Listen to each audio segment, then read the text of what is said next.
একটা কথা কি জানেন, যাদের বাবা পৃথিবীতে বেঁচে আছে তারা কোনোদিন আপনার বাবাকে কষ্ট দেন না। কারণ আজ হয়তো আপনার বাবা বেঁচে আছে, আপনি বুঝতেছেন না বাবার মূল্যটা কতটুক। ওই যে আমরা কথাই বলি না যে দাঁত থাকতে আমরা দাঁতের মর্ম বুঝি না। আসলে বিষয়টা সেরকমই।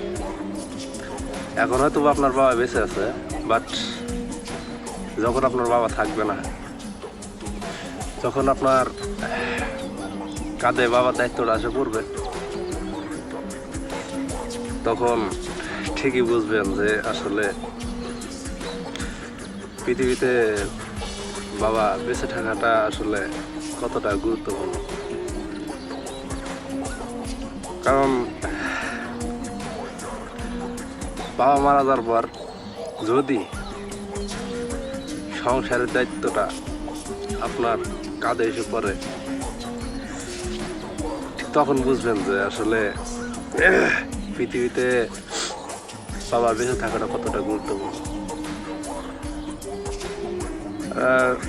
বাবা হচ্ছে এক প্রকার বট গাছের ছায়ার মতো। আসলে বাবারা সবসময় নিজেদের কথা চিন্তা করে না, সবসময় তার পরিবারের কথা চিন্তা করে, যেটা আগে বুঝতাম না, বাট এখন বুঝতেছি।